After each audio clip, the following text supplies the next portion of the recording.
Bueno, pues si os parece, vamos arrancando, ¿sí? Daros las gracias a todos por acompañarnos esta tarde. Este es otro de los talleres que hemos organizado desde el Centro de Liderazgo y Tecnología de la Universidad Politécnica de Madrid.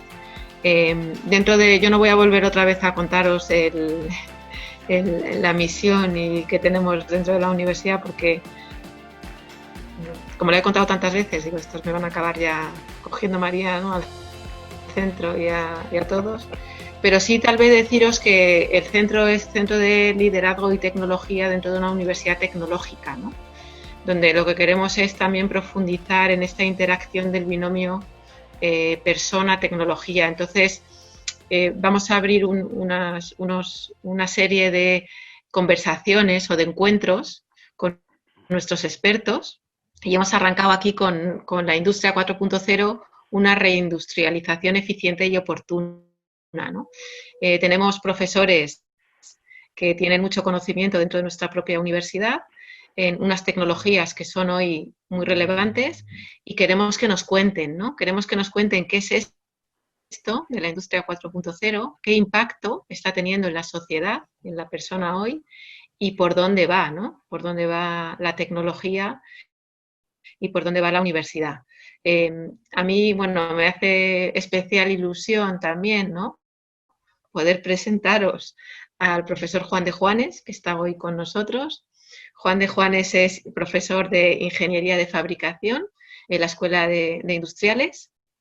Además, es subdirector de Relaciones Internacionales y, bueno, pues aparte de un excelente profesional, pues un excelente compañero también, ¿no?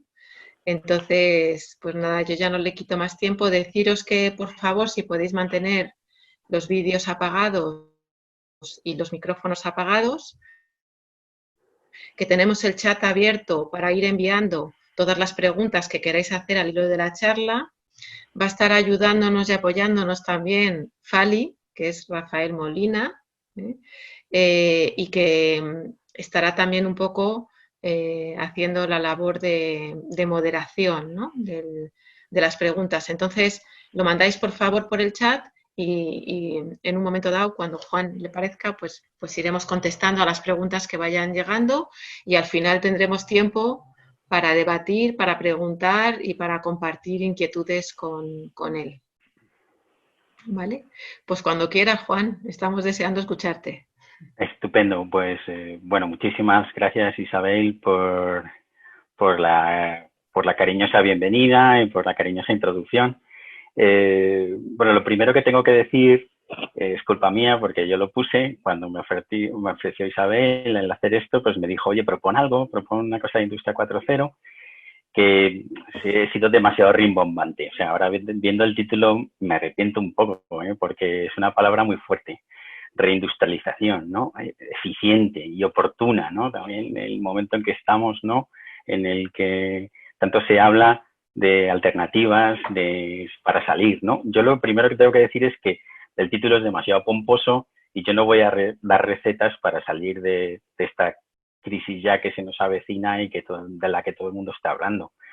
Simplemente voy a aportar un poco la visión que tenemos desde el punto de vista de la tecnología y del desarrollo de la nueva tecnología y de cómo se tiene que avanzar y evolucionar esa tecnología y cómo se tiene que aplicar pues en la industria que podamos ir generando, ¿vale? Porque hablar de reindustrialización y de generar industria nueva son palabras mayores y no se pretende con esto. Lo que pasa es que siempre que ponemos un título de una presentación pues se pretende así ser un poco provocador, ¿no? Entonces yo lo primero que voy a hacer es intentar aclarar los conceptos, qué significan para nosotros, desde la escuela en la que doy clase, que como ha dicho Isabel es la Escuela de Ingenieros Industriales, y desde ese punto de vista, pues bueno, un poco ir avanzando. Por supuesto que voy a intentar responder estas preguntas. De hecho, me voy a atrever a responderlas brevemente ahora, al principio, ¿vale? Y luego veremos si tiene algo que ver lo que digo y si se puede aplicar a las respuestas que voy a dar. Por supuesto que es oportuno intentar reindustrializar. En primer lugar, porque nuestros socios europeos nos lo demandan, ¿vale? Nos demandan que tenemos una industria un poco antigua, un poco obsoleta y estamos rodeados de de digitalización por bastantes sitios y que debemos actualizarnos, ¿no? Y cambiar el paradigma. O sea que oportuno es. Otra cosa es la capacidad de, con mayúsculas, de reindustrializar, de generar sobre todo industria de todo tipo en diferentes sectores. Y ahí es donde entra la segunda pregunta, ¿en qué sectores? Pues se habla mucho de los sectores estratégicos y de la importancia que tiene el sector, por ejemplo, manufacturero, que es un porcentaje que en la economía española no es demasiado grande, pero es importante, casi es equivalente al del turismo, es un 14%.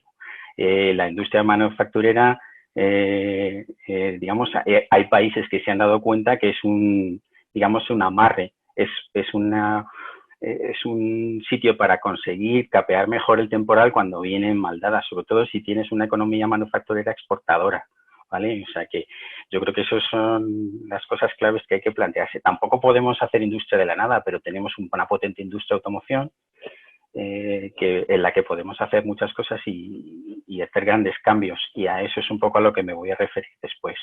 Y sobre todo, ¿cómo hacerlo? Pues la forma de hacerlo tiene que ser, digamos, distinta, ¿vale? Y lo que voy a intentar en principio, aunque yo no soy economista ni pretendo serlo, es dar una justificación económica de por qué tenemos que acudir a esto que se viene a llamar la industria 4.0, que algunos llaman la cuarta revolución industrial, y lo primero que voy a hacer es desacoplar esos dos conceptos, aunque mucha gente los hace sinónimos, ¿no? Industria 4.0, mucha gente habla de cuarta revolución industrial, ¿vale? En el sentido de digamos, de que lo que necesitamos es un revulsivo que haga invertir la tendencia que tenemos en nuestros factores de productividad. Para el que, digamos, acabe de llegar a esto, la productividad es una variable que definimos perfectamente en fabricación, que es la producción en la unidad de tiempo. Lo que pasa es que luego hay un montón de factores que usan los economistas que ya nos vuelven locos, espero que haya muchos economistas que luego me puedan rebatir lo que digo, para que, digamos, para mostrar cómo está relacionada ese índice de productividad con el resto de las variables económicas. Entonces, un factor que se utiliza mucho es el Total Economy Multifactor, que si observáis estas gráficas en los últimos años, pues se ha ralentizado, se ha vuelto plano. Teníamos con una tendencia al alza de los años 90 y de los 2000 es bastante clara, y tuvimos este bache de aquí del 2008, con la crisis económica de 2008, ¿vale? Que en el factor de productividad, viste, que fue básicamente un rebote, pero que después se ha mantenido sin crecer demasiado, creciendo y bajando y manteniéndose. Si lo analizamos en porcentaje, pues claramente vemos que el porcentaje aumenta muy pequeño, porque esto es un porcentaje relativo, ¿vale? Entonces, realmente la cuarta revolución industrial está asociada a eventos históricos y podemos verla en el tiempo. Todo el mundo sabe, nos cuentan en el colegio lo que es la primera revolución industrial, pero a mí me gustaría que hiciéramos la reflexión de que todas las revoluciones industriales han tenido detrás un evento tecnológico. Desde la primera, la máquina de vapor en sí, lo que generaba es una cantidad mayor de energía capaz de distribuirse entre muchas máquinas, y eso aumentaba el poder con una sola máquina generar energía para mover muchas máquinas, aumentó radicalmente la producción, ¿vale? Entonces el aumento de productividad vino como consecuencia de un evento tecnológico. La segunda, la introducción de la producción en línea, pero sobre todo de las máquinas eléctricas, ¿vale? Provocó que en lugar de tener máquinas movidas con poleas desde un usillo principal, que era el que generaba la energía desde una máquina de vapor, pues fuéramos capaces de independizar y de hacer cada vez líneas más grandes de producción y de producción masiva. Esa fue la segunda, digamos, al principio del siglo XX. La tercera llegó con las tecnologías de la información y de las comunicaciones, el desarrollo del microprocesador, pues hizo que se pudiera hacer usos del microprocesador en la industria, como los ejemplos que ponemos siempre. Está ahí el robot. La robótica que conocemos hoy día se desarrolla a partir de la incorporación del microprocesador en la tecnología. Se desarrollan las máquinas de control numérico, se desarrollan las comunicaciones de todo tipo, y eso genera también volvemos a tener un índice de crecimiento de la producción gracias a ese evento. Lo que estamos viviendo ahora es el efecto de esa tercera revolución industrial, de lo que mucha gente también llama la industria 3.0, que es que ya sector manufacturero está saturado de automatización, ya no se puede automatizar más y ya no se le saca más partido. Por eso estamos en esa fase de estancamiento. Lo que quiero distinguir es en el concepto de revolución industrial, es la consecuencia de la incorporación de una nueva tecnología. Y para mí, Industria 4.0 es el conjunto de tecnologías que nos van a permitir pasar de la tercera a la cuarta revolución industrial. Esto es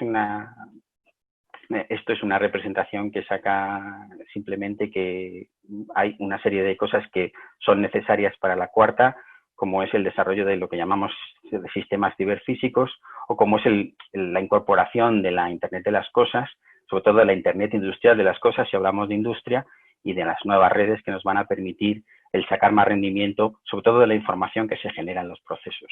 Y ese va a ser digamos, la palanca tecnológica que va a desencadenar la cuarta, ¿vale? O sea que ese es lo primero que hacemos, es definir la diferencia que hay entre cuarta revolución industrial, que va a ser el efecto de una causa que puede ser una palanca tecnológica, pero que no está clara, que sea tan clara como la máquina de vapor o como el motor eléctrico o como el microprocesador. No está tan claro. Aquí hay un conjunto de tecnologías que van a ser responsables. Y ese conjunto de tecnologías combinadas es lo que va a provocar ese despegue, ¿vale? Soy un poco osado, pero voy a intentar describir por qué se produce una revolución industrial. Ese evento tecnológico en el siglo XIX provocó esta subida de la productividad tan grande. He hablado de la máquina de vapor. Se aumentó muchísimo la producción y, por tanto, la producción en la unidad de tiempo, creció de manera exponencial. Ese crecimiento de manera exponencial se observa históricamente. Es a partir de unos años para acá, precisamente coincidiendo con la crisis de los 2008, por ahí, cuando se ve que nos salimos de la tendencia. Desde luego la tendencia por debajo de los años 80, que está, digamos, por abajo de esto, era con más pendiente. O sea, la pendiente se disminuye en la década de los 80, pero ya donde vemos que se vuelve completamente plana en todos los índices de productividad es a mediados de los 2000. También impulsado también un poco y provocado por la crisis económica que se nota en todos los gráficos de economía de cualquier gráfico que busquéis y que se utilice, ¿no? ¿Dónde está la palanca? ¿Vale? Pues la palanca, mucha gente a mí me gusta este gráfico. Desgraciadamente no he podido citar la fuente porque no la he encontrado, pero es un gráfico que yo utilizo en mis clases y que me gustó mucho cuando lo encontré por casualidad buscando otra cosa, en el que realmente no va a ser el efecto de una tecnología, ni siquiera, sino que lo que está haciendo la mayoría de las personas que hablan de Industria 4.0, de cómo puede aumentar, subir, digamos, esa pendiente de la productividad que es tan importante para nosotros, para que la economía vuelva a crecer con frescura y con riqueza, es derivada de tres circunstancias. Una, la parte azul, digamos, que básicamente viene de aplicar recetas, ¿no? A recetas que pueden ser de buenas prácticas que vemos alrededor o que vemos en nuestra propia empresa mirando atrás, o incluso cosas que están en un cajón y que hay que desempolvar. Y yo pongo siempre el mismo ejemplo. Si hemos pasado durante la 3.0 sin usar Lean Manufacturing y ahora de repente nos damos cuenta de que podemos desempolvar conceptos del Lean Manufacturing, eso nos va a ayudar a pasar a la 4.0 con muchas más garantías, ¿vale? Pasar a la cuarta revolución industrial con muchas más garantías. Por supuesto que la capa de automatización y robótica es necesaria. Si no tenemos una capa muy fuerte de automatización, la naranja, no vamos a poder apoyarnos en las tecnologías de la conectividad y en la explotación de los datos. Y por último, lo que viene a llamarse Smart Manufacturing, ese es el concepto norteamericano, ¿vale? Posiblemente sea una slide, una gráfica de algún artículo norteamericano en un white paper o similar. Es en donde nos vamos a apoyar para dar ese impulso final, ¿no? O sea, que es un efecto combinado de varias cosas, las recetas que tenemos que aplicar. Pero sobre todo, en estas dos fases de aquí arriba, la naranja y la roja, hay bastante tecnología y es una cuestión tecnológica. Si bien no estoy, digamos, porque la Industria 4.0 es un tema de rabiosa actualidad también en las escuelas de negocios, y sobre todo en las escuelas de negocios se habla mucho de la importancia de las personas y de la importancia de los recursos humanos, porque también es una cuestión cultural el empezar a hacer las cosas de otra manera. Y también es una cuestión de empezar a ver nuevas líneas de negocio nuevas oportunidades de negocio donde no las había. También es una buena forma de cambiar las cosas. Una cosa que está clara, y sobre todo en España, es que no podemos vivir aislados de la industria, lo que conocemos como industria en general, y la manufacturera, que es un porcentaje muy grande de la industria en general. Digamos, la parte del PIB de industria en España puede ser un 19%, y antes he dicho que era el 14% solamente la manufacturera. Ya veis que la relación manufacturera-no manufacturera es bastante, digamos, clave, ¿no? O sea, la manufacturera es la mayoría de la industria que podemos tener nosotros. Pero hay otros mundos que ya tienen un fuerte desarrollo de digitalización, ¿vale? Se está hablando muchísimo de las Smart Cities, ¿no? El Smart Building o el Smart Home, se está hablando mucho de las, por supuesto, no se está hablando, se están haciendo proyectos, infinidad de proyectos sobre Smart Grids, ¿no? Para temas de energía. Ya no puedes comprar un coche que no tenga su sistema de conectividad y que, digamos, te permita no solamente darte información como cliente, sino darle información a la casa matriz. Hoy día ya te están vendiendo el coche como si fuera un servicio. Realmente no te venden el coche, te venden el servicio de transporte, ¿vale? No es por lo que estás pagando habitualmente. Y no hablemos del healthcare, la importancia que cobra en los momentos que vivimos, la telemedicina, ¿no? O sea que esos sectores ya tienen un fuerte impacto digital y lo van a tener, y un desarrollo enorme en los próximos años. Por lo tanto, la industria no puede vivir de espaldas a eso, tiene que coger el tren y tiene que entrar en esa corriente, ¿vale? Y tenemos herramientas que lo permiten, ¿vale? Desde luego que lo que estamos observando en los últimos años es esta palabra horrorosa que a mí no me gusta nada, que es la de la servitización de la economía. Digo que no me gusta porque que yo sepa no está en el diccionario, aunque a lo mejor ya la han aceptado y no me he enterado, y es horrorosa porque es poco utilizable, ¿no? Servitización de la economía. ¿Y eso qué es, no? Básicamente, la idea es que la economía se está yendo a los servicios, porque se ha descubierto que si tú te vas a los servicios, aunque seas una empresa que produce turbinas de avión o que produce coches, ¿vale? Tienes una tranquilidad financiera mucho mayor que si no lo haces. De manera que lo que se está viendo, esto es porcentaje de empleo, ¿no? Se está viendo que cada vez se demanda menos empleo, por supuesto, pues en la agricultura, evidentemente, la mecanización del campo provocó esta caída en picado de la gente que se dedica al campo porque está completamente automatizado. Evidentemente, en el mundo de la manufactura, pues también, todo el sector manufacturero, pero porque también parte del sector manufacturero se está convirtiendo en, digamos, en servicio. Y estás dando productos, pero en realidad no estás vendiendo el producto. O sea, tú no, ahora mismo General Electric no vende una turbina de avión, vende todo el compendio de servicios que le va a dar a la compañía aérea, a la compañía de mantenimiento, a todas las compañías que trabajan con ese motor que está montado en el avión. Y cuando el motor alcanza su vida útil, lo que hace es sustituirlo. Pero no ha vendido un motor para montarlo en un Airbus o en un Boeing. Está vendiendo servicio alrededor de ese concepto.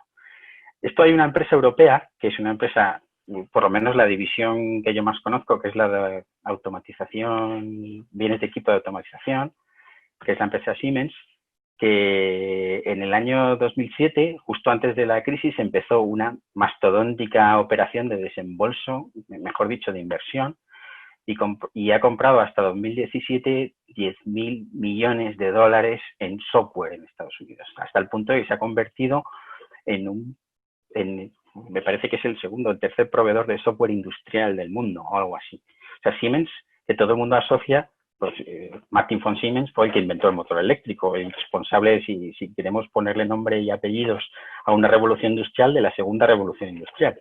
Y lo cito como ejemplo no por hacer publicidad de la empresa, que sí que le tengo cariño, pero sobre todo porque se den cuenta de que lo que está haciendo Siemens es desembarcar en un campo que no es el suyo, porque ve que va a ser muy importante ese volcado hacia los servicios y ese manejo de los datos para poder, digamos, dar esa visión de que cuando te está vendiendo pues un equipo de control numérico para una máquina o un PLC o cualquier equipo de control industrial, te está vendiendo no solamente el equipo, sino te está vendiendo el servicio, todo lo que hay alrededor, la explotación de los datos y la capacidad de ser más eficiente con esos datos.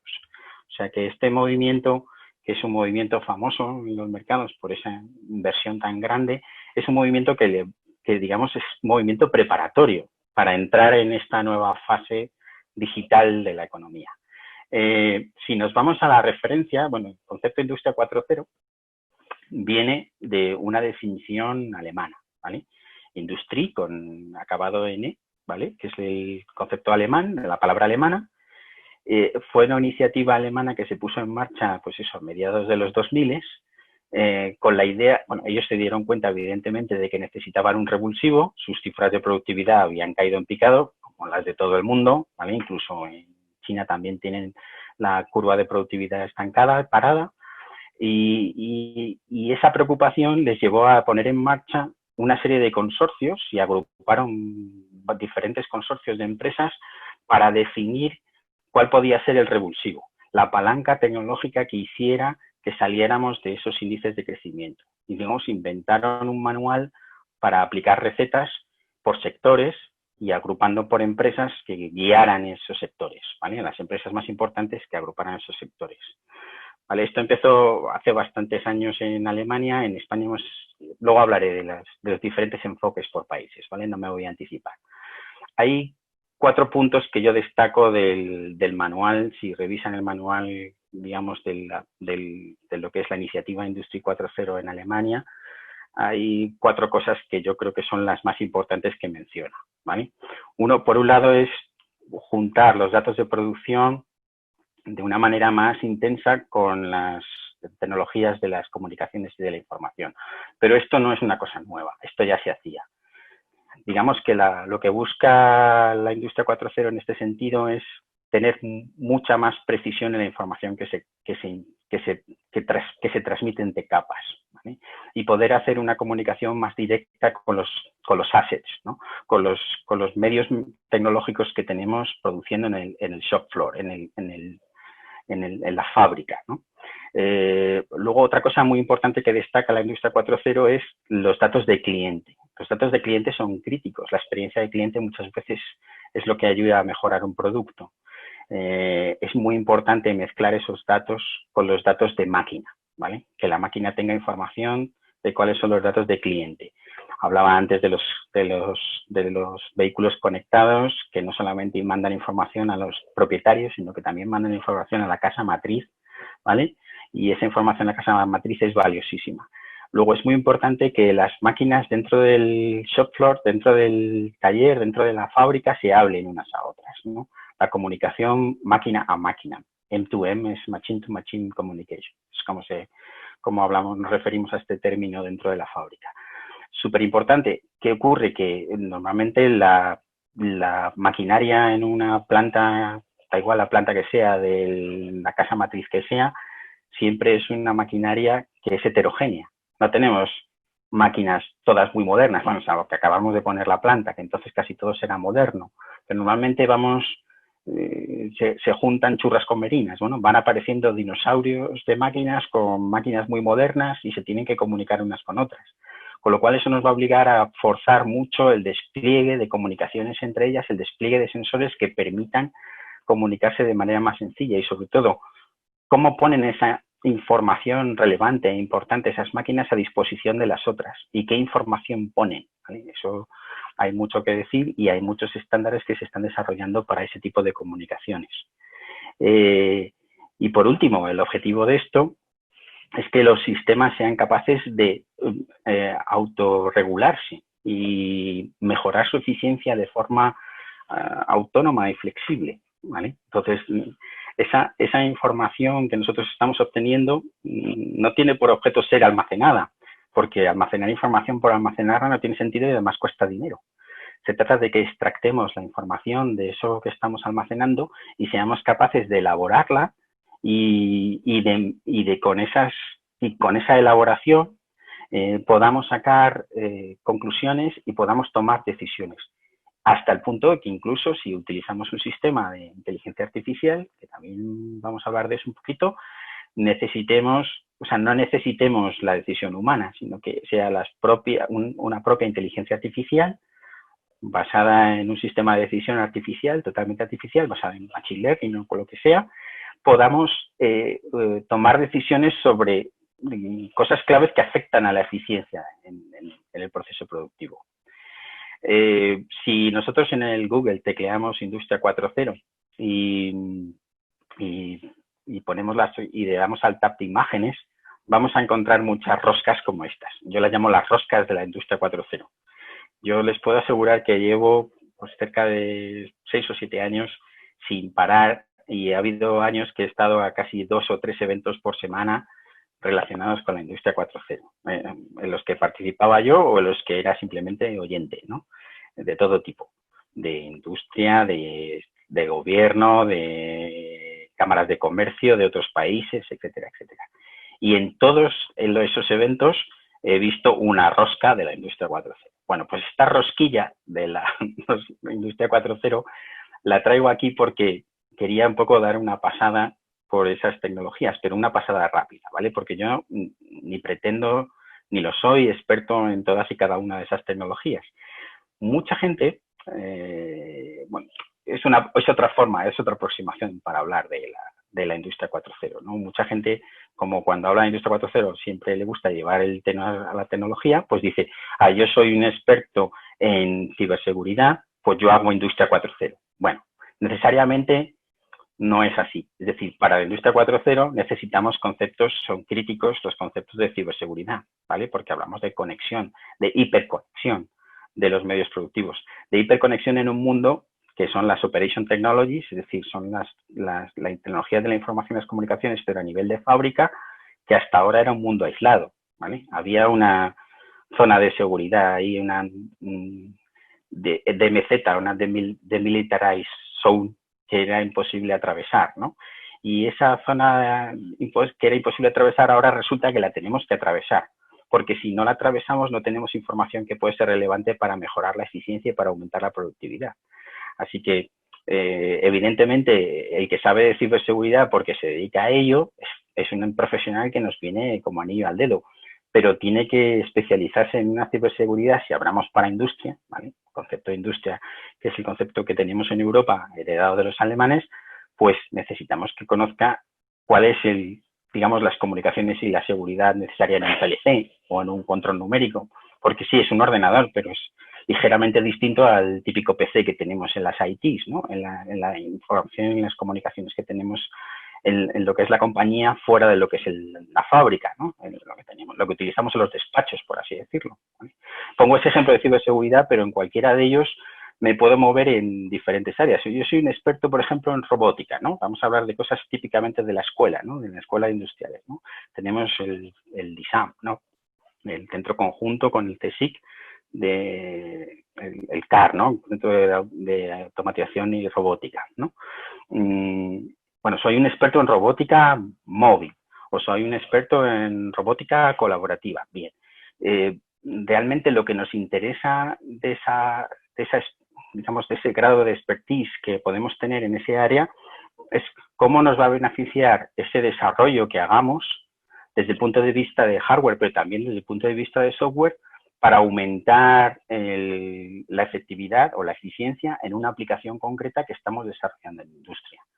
Es más bien la parte de apoyo a la industria, la parte de aplicaciones que la propia expertise que tengamos en el desarrollo de nueva robótica.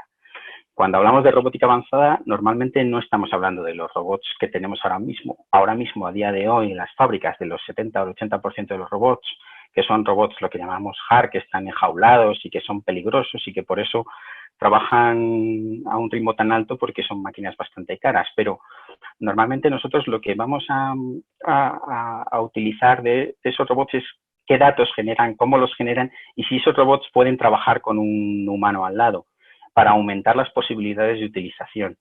Y, por ejemplo, si ese robot va embarcado en un transporte móvil, en una AGV, ¿qué tiene que hacer ese AGV para moverse con cierta fiabilidad por el entorno industrial, ¿no? Para no chocarse con las cosas y demás? Pues ya tiene que tener un sistema de navegación ciertamente inteligente, ¿vale? O sea que es eso que yo llamo una evolución, lo que vemos en estas tecnologías, ¿vale?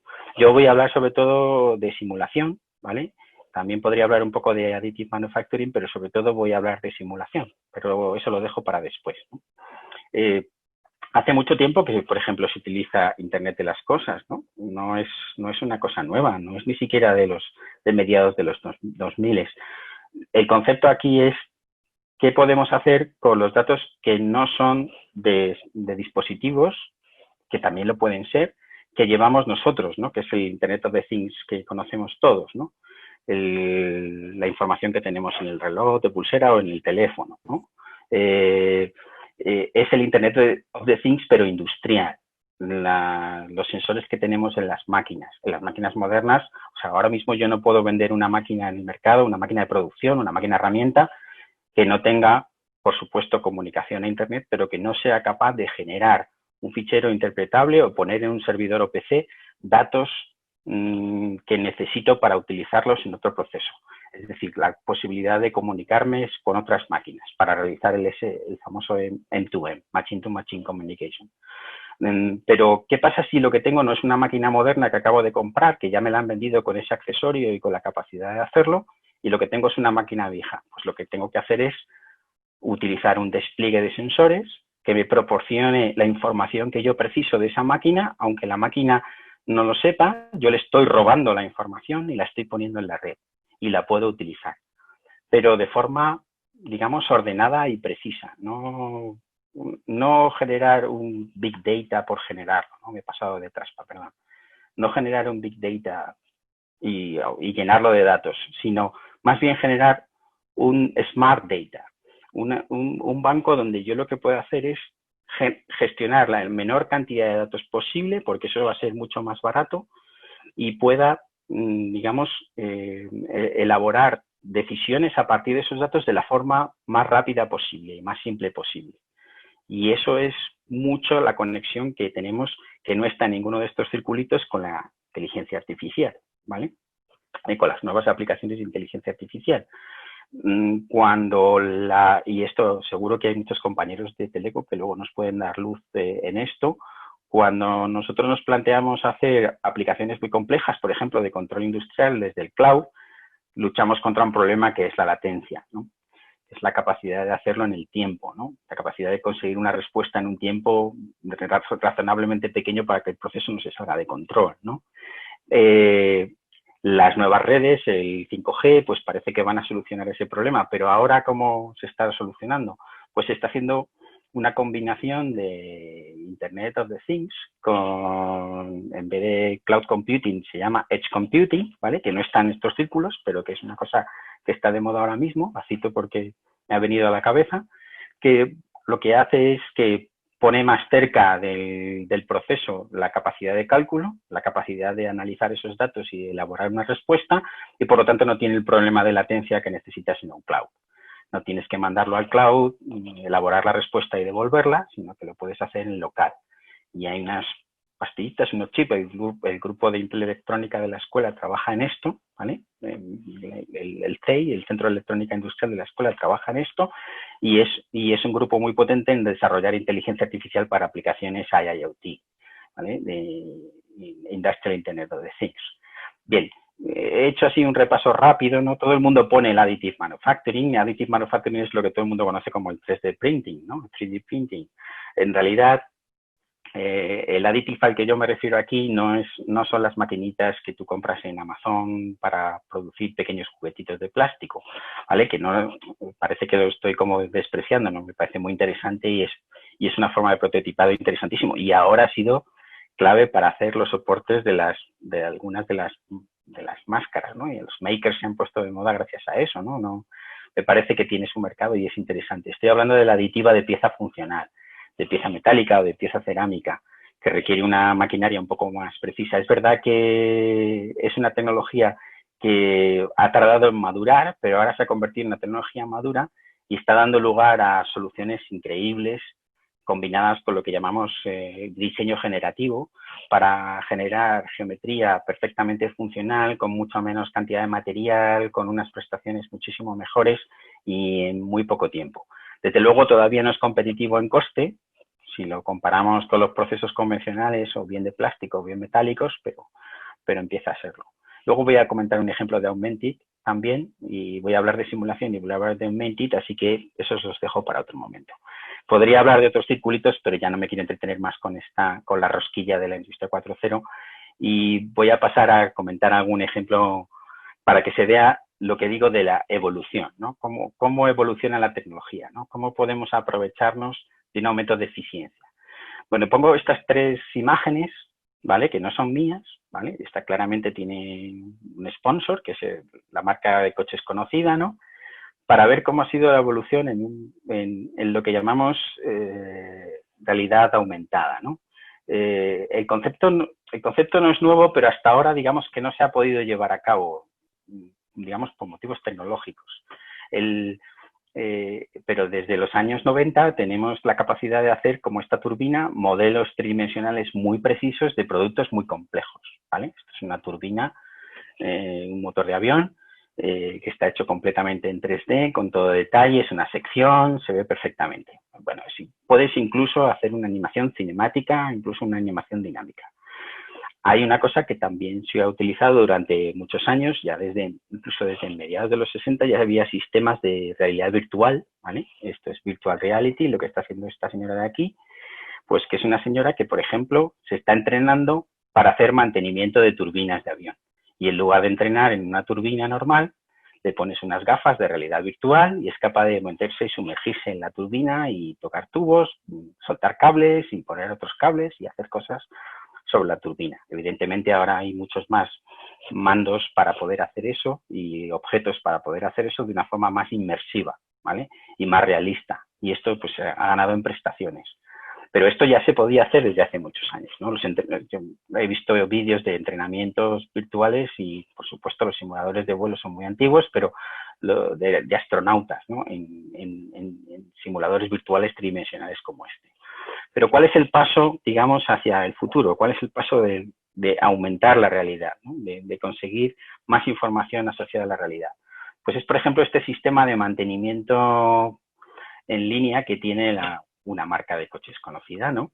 Esta marca de coches, tú entras con tu coche en el taller y coge el técnico del taller, coge su iPad, lo pone delante del motor y es capaz de ver variables del motor en tiempo real, con el motor parado o con el motor arrancado, porque el iPad se conecta a la red del taller. La red del taller, el coche, desde que entras, lo conectan o bien alámbricamente con un cable con la red del taller y le manda la información de los parámetros del motor en tiempo real. Pero además tú tienes los parámetros de diseño, porque tienes un modelo virtual del motor, con lo cual puedes hacer una comparación entre lo que tiene que ser y lo que es y lo que está pasando. Por lo tanto, es un sistema de diagnosis de avería brutal, ¿no? Y además visual, ¿no? Es muy eficiente. Pues es un ejemplo de realidad aumentada que también se utiliza para muchas otras aplicaciones en la vida doméstica, pero es un ejemplo de la evolución de hacia dónde ha ido la tecnología que ya conocíamos desde hace bastantes años y en qué punto estamos más o menos ahora en ese despegue, en ese aumento de la eficiencia. ¿Qué significa este tipo de predicción, de mantenimiento predictivo, de mantenimiento asistido? Pues mucho menos tiempo. Por lo tanto, una eficiencia mayor. Una eficiencia mayor significa mayor productividad. O sea, nosotros el aumento de productividad lo podemos hacer aumentando el numerador o disminuyendo el denominador, ¿vale? O disminuyendo el tiempo en el que hacemos una operación. Por lo tanto, ese operario va a ser mucho más productivo con ese nuevo sistema de mantenimiento. Voy a pasar a la siguiente y aquí voy a hacer una simulación de las muestras de las que hago yo con mis alumnos, por ejemplo, que es, normalmente en la industria 4.0 se distinguen como 3 niveles, ¿no? Una cosa que llaman el Smart Product, que es esto que hemos visto, ¿no? El producto que nosotros diseñamos y ponemos en el mercado está o puede estar completamente conectado y eso te da una información muy buena para muchos agentes, ¿no? No solamente para el cliente, sino para todo lo demás. La siguiente nivel de simulación que podemos tener es la que hacemos a nivel de fábrica o de planta o de proceso incluso. Hay dos niveles, se distingue simulación de proceso y simulación de planta. Y después estaría la parte del Smart Enterprise, ¿no? Está el Smart Product, el Smart Plant o el Smart Manufacturing y después está el Smart Enterprise, ¿no? Que es, digamos, la simulación a nivel más alto de lo que serían los datos de empresa y la inteligencia del negocio, ¿no? Yo normalmente lo que hacemos en la escuela es esta fase de aquí, ¿no? No estamos todavía en la otra, aunque sí que hay gente trabajando en ella, pero lo que hacemos en la escuela, sobre todo en la parte mecánica, bueno, ya he mencionado la parte de nuestros compañeros de robótica, en la parte colaborativa, que es claramente tecnología 4.0, y en la parte de IIoT, que es también tecnología 4.0 de los compañeros de electrónica, pero por ejemplo la gente de mecánica pues estamos metidos en Smart Product y en Smart Manufacturing sobre todo, que ya sabéis que es como se llama la iniciativa Industria 4.0 en Estados Unidos, ¿no? Y básicamente que es pues el poder hacer al máximo mayor eficiencia en procesos que hasta ahora ni nos lo planteábamos, ¿no? Nosotros desde hace años diseñamos las plantas en 3D, ¿vale? De hecho, tenía preparado, a ver si funciona. ¿Veis mi pantalla? ¿Seguís viendo mi pantalla? ¿Alguien que me conteste, por favor? Sí. Sí, sí, Perfecto. la vemos, Juan, sí. Bueno, pues vamos a ver si somos capaces de generar aquí algo. Básicamente, bueno, aquí hay esto os lo enseño como ejemplo de simulación antigua, ¿vale? Esto lo hacíamos a principios de los 2000. Bueno, deberían verse los robots moviéndose. No sé si con tanta gente conectada y con las comunicaciones que tenemos se verá, ¿no? Pero deberían verse Sí se ven. los robots Se mueven, sí. haciendo algo. No sé, se mueven muy despacio, ¿no? Vamos a ver si se puede subir un poco la velocidad. ¿Vale? Esto es un programa de un fabricante que se llama KUKA, un fabricante de robots. Bueno, hasta hace 2 años eran robots alemanes, hace 2 años lo compraron los chinos, ¿no? Porque era más fácil fabricarse allí todos los robots que necesitaban que comprarlos, ¿no? Era más barato, básicamente, con todo el disgusto para Angela Merkel en ese momento, que se opuso radicalmente a la compra. Pero la idea es que este programa ya hace muchos años permitía lo que llamamos una programación asistida de sistemas robotizados. Lo pongo como ejemplo de simulación antigua. Voy a poner otro ejemplo con otra presentación, a ver si soy capaz de desplegarla. ¿Vale? Tengo que poner esta, que está hecha mucho más moderna, ¿no? Bueno, aquí hay unas rayas que no sé dónde han salido, las debo haber hecho yo, ¿no? Bueno, voy a empezar por esto. Sí, pero no sé cómo. Sí, debe haberlas marcadas al pasar con el cursor por ahí, ¿no? Bueno, lo que tenemos ahora también son entornos virtuales 3D, ¿vale? Parece todo más moderno, pero es muy parecido. La única diferencia que vemos con esto es que es un paso más allá. Esto se llama puesta en marcha virtual, y no solo tenemos la simulación del robot y la programación del robot, sino que tenemos toda la perirrobótica también conectada. Incluso podemos poner a punto toda la ingeniería de sistemas de planta sin que la planta exista. Con lo cual estamos acortando muchísimo el tiempo de puesta en marcha, porque la ingeniería de sistemas se puede desarrollar sobre el modelo virtual, y cuando vayamos a montar la planta podemos utilizar la ingeniería de sistemas que hemos desarrollado, porque la ingeniería de sistemas es perfectamente válida para la planta de verdad, o sea, para la planta real. Esto es lo que se llama el concepto de gemelo digital, en el que nosotros no solamente vemos la imagen virtual, sino que también tenemos la parte de sistemas y estamos haciendo las dos fases a la vez. La ventaja es que esto también se puede utilizar con una planta existente, porque el hecho de tener el gemelo digital te permite hacer operativas que ni se te ocurriría probar en el sistema real, en muchos casos por no pararlo, ¿vale? Porque la inversión que tienes que tener para tener este sistema es tan grande que no te puedes permitir pararlo, ¿no? Entonces, cosas como esta, que están ayudándonos desde la ingeniería a simultanear fases, están haciendo posible lo que era el sueño de los ingenieros de hace años, que era la ingeniería simultánea, ¿no? El poder desarrollar fases sin que hayan arrancado otras, porque tienes un prototipo que te permite poner a punto partes de la ingeniería que hasta ahora era impensable.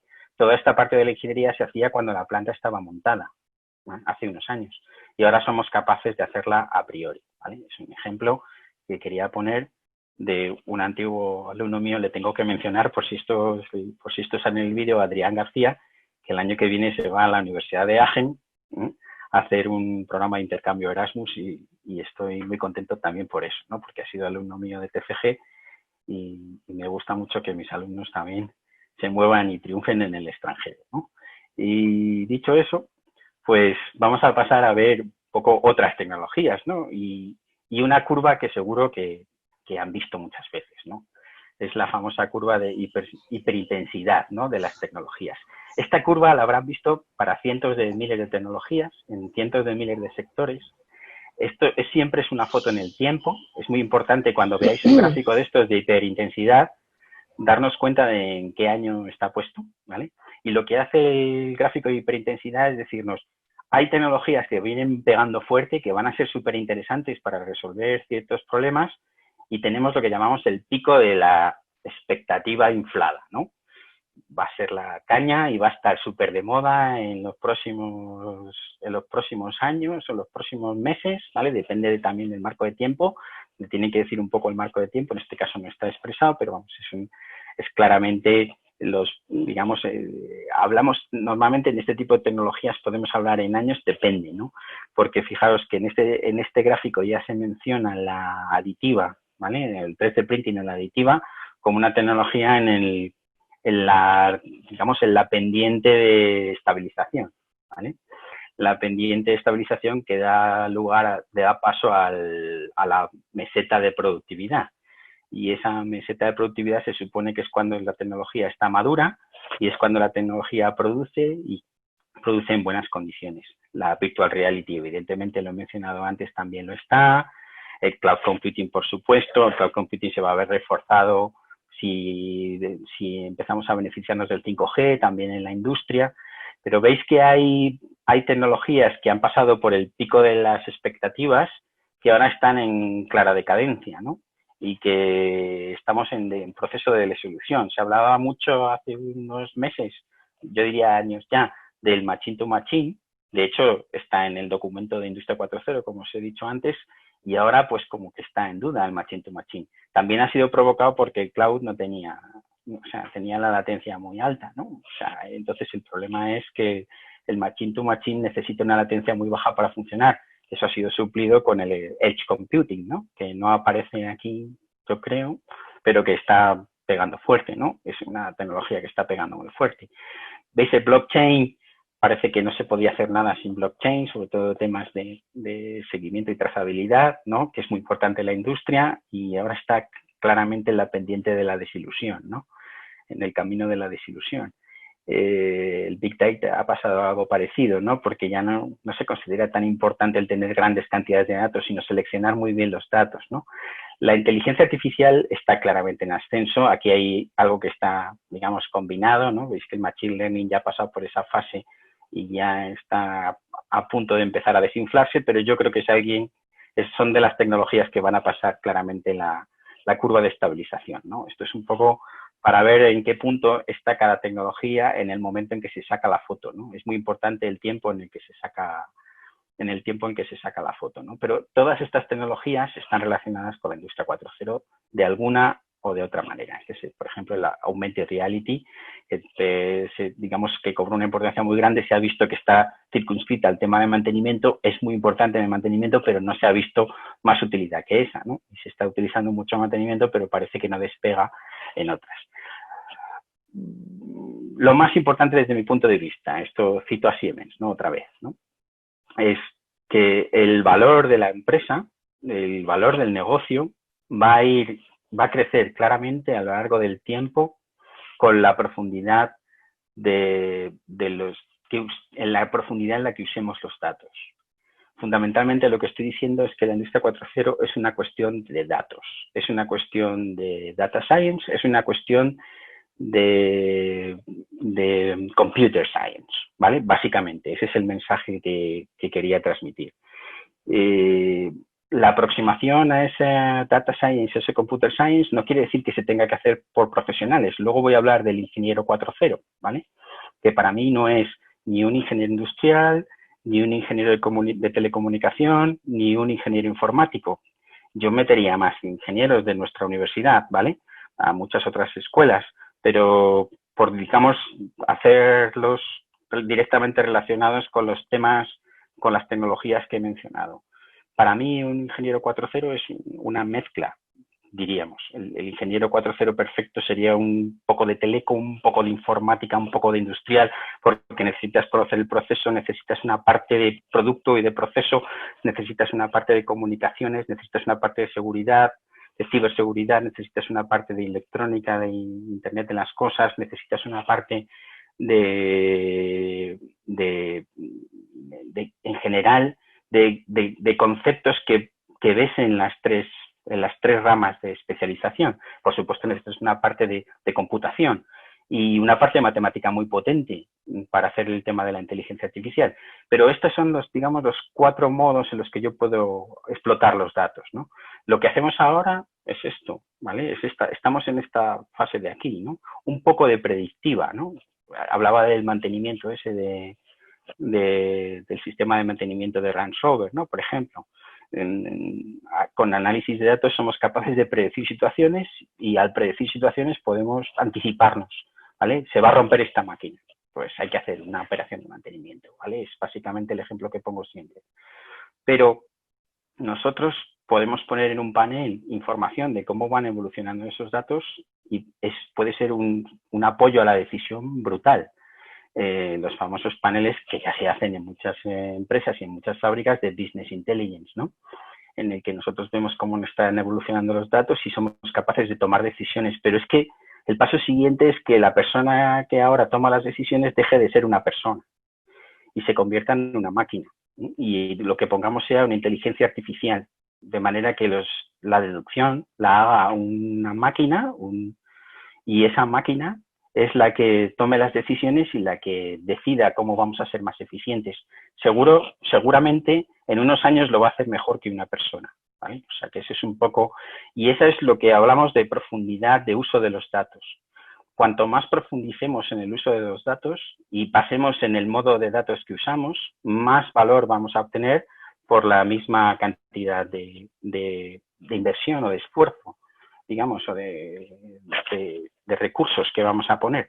Por lo tanto, tenemos un valor de negocio superior, ¿no? O sea, yo comparto la idea de esta slide, ¿no? Bueno, no me quiero entretener con esta porque ya creo que voy un poquito bastante mal de tiempo, así que me la voy a saltar. Estas slides van a ir junto con el vídeo, ¿vale? Me lo han dicho antes. Rápidamente una vuelta a la rueda de McKinsey a la rosquilla de McKinsey, de qué va a significar la industria 4.0 en los próximos años: reducciones, aumentos de la productividad, bajada de costes en inventario, en fin. Como es letra muy pequeña y no la puedo describir aquí, yo les recomiendo que lean un poco porque hay cosas muy interesantes, ¿no? En temas como la utilización de recursos, el consumo de energía, el trabajar con lotes variables, ¿no? Por ejemplo, Intelligent Lots, el mantenimiento predictivo, por supuesto, que ya he mencionado, ¿no? Cosas que están en la parte azul clarita, ¿vale? Que afectan a los diferentes sectores y que van a tener un impacto clave en las tecnologías que he podido mencionar en el tiempo que tenía. Desde luego, esto está sacado también del informe I4.0 de la plataforma I4.0 alemana. En la predicción para los próximos 5 años, si todo va bien y conseguimos salir de esta crisis económica, ya veremos si esto se cumple, pero es de muchísimo volumen de negocio relacionado con la industria 4.0, estos 78 billones hasta 2025 y sobre todo en áreas relacionadas con la industria 4.0. Quiere decir que es un pastel muy grande y que va a haber muchas oportunidades de negocio y lo que hay que buscar es el hueco, ¿vale? Y llego a una slide que a mí me parece clave, que son los diferentes enfoques que se han tenido por países en la aproximación a esto de lo que llamamos industria 4.0. ¿Vale? En Alemania, bueno, está aquí cómo se llama el programa en el país correspondiente, cuál es el promotor del programa o qué produce el director del programa o hacia dónde va el programa y el foco, dónde se pone el foco, ¿no? El programa del que he estado hablando yo casi todo el rato y el que mejor yo conozco es el programa Industria 4.0 en Alemania. En España se llamó Industria Conectada, arrancó bastante tarde con un gobierno del PP, luego ha habido un montón de cambios de gobierno, un montón de de cambios de ministerios, un montón de elecciones, ¿vale? Y entonces la industria conectada es una cosa que mucha gente no sabe ni que existe, ¿vale? A mí no me gusta mucho el nombre. En Francia se llama, por ejemplo, la factoría del futuro, que es una denominación que a mí me gusta mucho más, ¿no? En Estados Unidos, aunque aquí lo llaman Industrial Internet, se ha llamado hasta hace muy poco Smart Manufacturing. Es un programa que puso en marcha la administración Obama en el año 2008 y que ponía el foco precisamente en la industria manufacturera, ¿vale? Sí, a mí lo que me interesa es que veamos cuál es la orientación. Por ejemplo, en Alemania están orientadas a la excelencia en la ingeniería, el conseguir alinear toda la cadena de valor, digamos, de toda la cadena de producción. Es un enfoque muy bueno, muy preciso, yo diría muy germano, ¿no? En ese sentido. Creo que además tiene toda la base y hay compañías, ponía antes el ejemplo de Siemens, que han sabido claramente irse del sector industrial y posicionarse en el sector del software, comprando precisamente software a los Estados Unidos. Porque la visión de Estados Unidos es que esto lo va a resolver el software y que no está mal, ¿eh? O sea, a mí me parece muy interesante. Luego diré mi opinión personal sobre estos dos enfoques, ¿no? Pero en principio los americanos dicen que tiene que haber una innovación radical, ¿vale? Una innovación radical en lo que es el software industrial, ¿no? Tiene que cambiarse completamente. En el caso del Made in China 2025 está centrado en generar clúster de interés, clúster de, por ejemplo, ¿quién no ha oído hablar de los clústeres de inteligencia, de que China es un clúster de inteligencia artificial?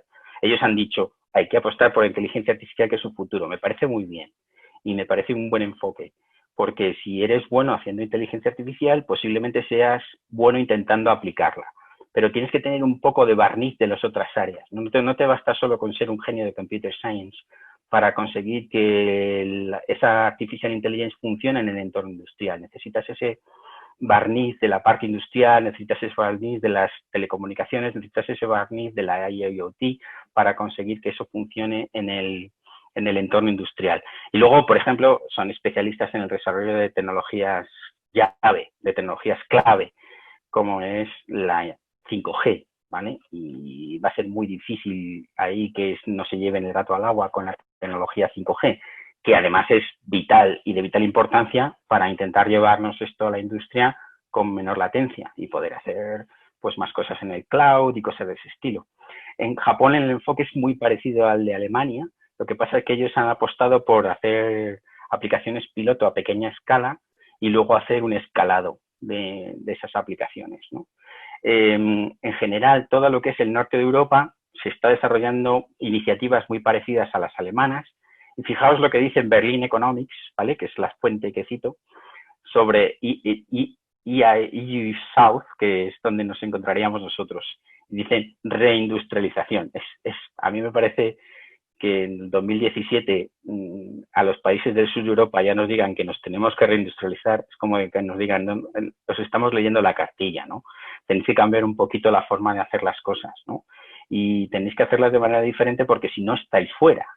La gente que no compró máquinas de vapor en final del siglo XIX, la gente que no compró máquinas eléctricas a principios del siglo XX, la gente que no compró robots y máquinas de control numérico en los 80, se quedó fuera del mercado, literalmente. Dejó de producir, dejó de vender sus productos porque no eran competitivos. O sea que la componente de competitividad la vamos a sacar precisamente de ese aumento en la productividad. Y ese aumento de la productividad lo tiene que provocar ese desarrollo tecnológico, ¿vale? Aquí es el momento en el que yo creo que podemos abrir una ronda de preguntas. No sé cuánto tiempo tenemos, creo que me he extendido demasiado, pero podemos abrir una ronda de preguntas y después sí me gustaría rescatar a los 5 últimos minutos para hablar del ingeniero 4.0, del ingeniero 4.0 que queremos hacer desde la Universidad Politécnica. Así que, no sé, Fali, si quieres, abrimos si hay preguntas por ahí. Si hay no, pues, muchas y muy interesantes, la verdad. Fenomenal, pues empiezo. Si te parece bien, hacemos una selección para 10 minutos. Sí, perfecto, me parece perfecto. Y si te parece bien, para poder recogerlas todas, ideas rápidas, ¿no? Tratar de contestarlas porque hay muchas y muy interesantes. Estupendo. Dice por aquí Miguel Carabé Dice, ¿puede ser que la ralentización de la productividad antes mostrada pueda ser debida a la falta de perfiles cualificados que impulsen a la industria 4.0? Pues es una pregunta muy interesante, ¿eh? Tengo que decir que sí, ¿vale? O sea, necesitamos iniciadores, ¿vale? Necesitamos gente que conozca, primero, que conozca las posibilidades de la nueva tecnología y que sea capaz de convencer a otros de que tiene sentido y de que van a mejorar en eficiencia. Cuando nosotros intentamos aplicar la nueva tecnología en cualquier negocio, siempre tenemos el mismo efecto de resistencia, ¿vale? Pero tienes que tener a esos habilitadores, por lo tanto, la parte de recursos humanos es muy, muy importante. Tienes que tener a gente capaz de convencer a otros y que produzcan el cambio cultural. A ver, es una frase que no es mía y que también oí en uno de estos grandes eventos de Industria 4.0 a los que he estado oyendo durante muchos años ya, ¿no? Tú puedes tener una estrategia magnífica, ¿no? De reindustrializar con el nuevo paradigma de la Industria 4.0. Pero si te falla la cultura de las personas, jamás conseguirás ponerlo en marcha. Necesitas convencer a la gente. Pues también nos comenta por aquí Miguel Ángel, dice, a mí me interesa especialmente el papel y la posibilidad de la simulación de producto dentro de esta evolución. ¿Qué es o qué será lo importante para aprovechar o para rentabilizar este círculo o esta rosca?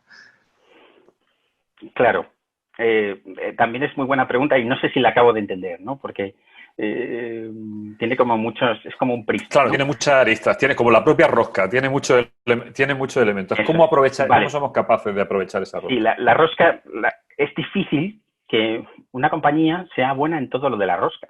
¿Vale? La rosquilla, tienes que arrimar la rosquilla a tu sardina, ¿vale? Como un asco a tu sardina, ¿no? Entonces tienes que un poco ir viendo dónde engranas con esa rosca. Luego es un poco vicioso, ¿vale? Entras en un círculo que dices, me voy a meter por el tema de la simulación porque yo tengo un departamento de diseño que es muy bueno en temas que hace muy buenos diseñadores y gente que maneja muy bien el mundo CAD, y resulta que a estos tíos les puedo poner a trabajar en el CAD y son muy buenos haciendo simulación y soy capaz de hacer algo de puesta en marcha virtual, por ejemplo. Pero si no tienes IoT que te soporte la parte física, porque estamos hablando de ciberfísico, ¿vale? Necesitas comunicación. El digital twin, para que sea twin, para que sea gemelo digital, tiene que existir el físico, el real. Y tiene que haber intercambio de información entre el real y el virtual, porque si no, no hay ganancia, ¿vale? La ganancia se produce en el intercambio.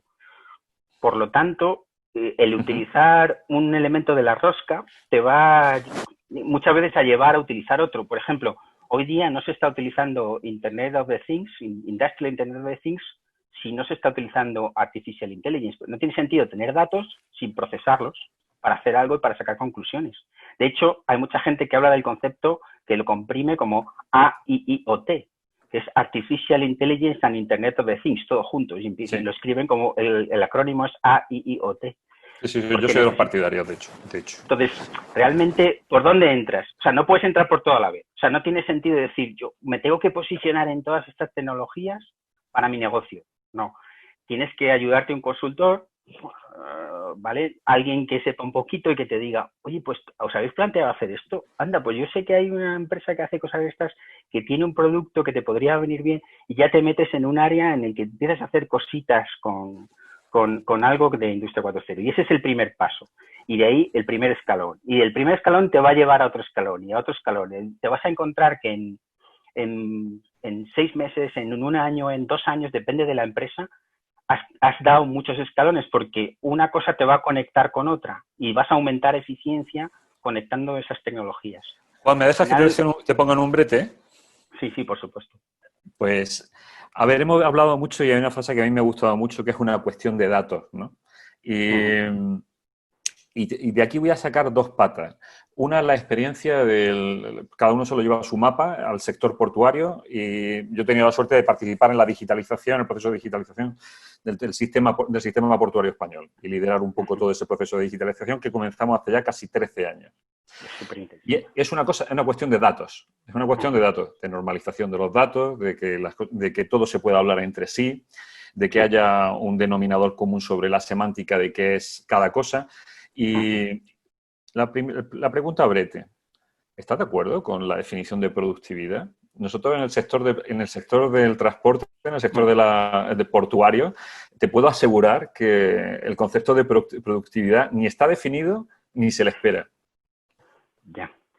¿Me puedes aclarar por qué? ¿Me das una Pues pista? porque el concepto de producto en unidad de tiempo o el Sí, concepto de eficiencia que sí, lleva asociado la mejora de esos procesos no sí. está bien definido. No sé, de hecho, las mismas operaciones o los mismos procesos se miden de diferentes maneras en diferentes países, en diferentes puertos del mismo sistema portuario español. Ya. Es decir, la industria no tiene una semántica común para definir qué es tarea para dividirla por unidad de tiempo. Bueno, primero te doy mi opinión y Sí, sí, luego claro. ya mi opinión es que es una mala noticia y es que hay que trabajar en esa línea. Claro. O sea, uno de los desafíos más importantes que tiene la industria 4.0 es precisamente la heterogeneidad de datos que tenemos. Es un mare magnum, ¿vale?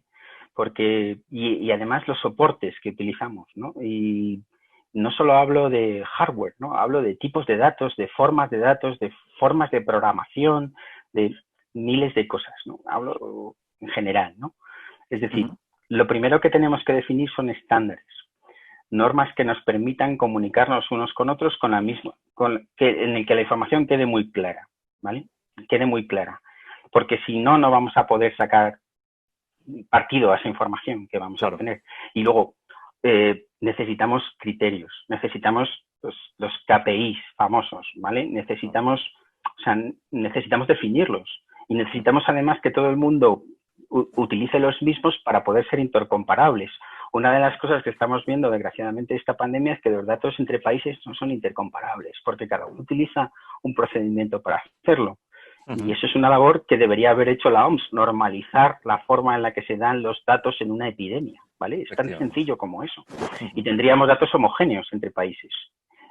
Otra cosa es que luego los países no digamos la verdad cuando publicamos los datos, ¿no? O no digan la verdad, ¿vale? No me refería en este caso a España, ¿no? Pero, pero la cuestión es que es muy importante ese proceso previo de analizar, de ver cuáles son los datos, de ponerlos a limpio y de crear unos estándares que nos permitan comunicar. La norma alemana, el famoso, esto que estaba en mi primera transparencia, que era el modelo ese de capas, se llama Sí. el RAMI, el Reference Model de la industria 4.0, Uh-huh. es muy estricto con lo que llaman las cápsulas de extracción de datos, ¿vale? Uh-huh.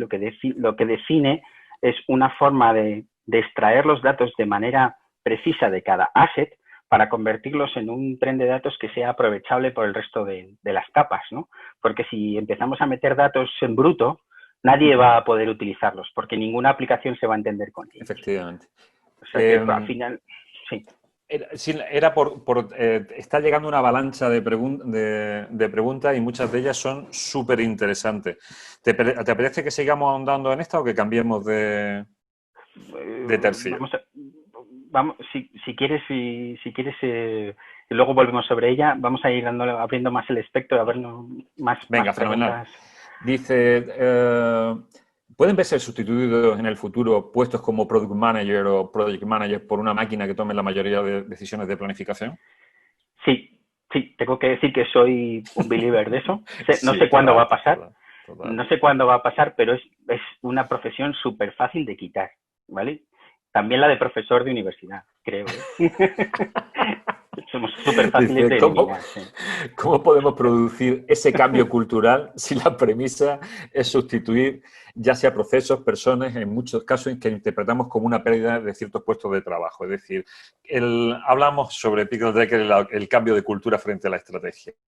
¿Cómo se realiza el cambio de una cultura de una empresa? Eso, para contestarlo, uy. Es que no soy experto en eso.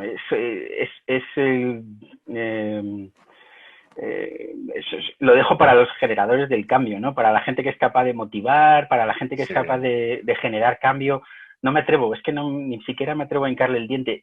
Efectivamente, es muy importante que la gente se crea esto.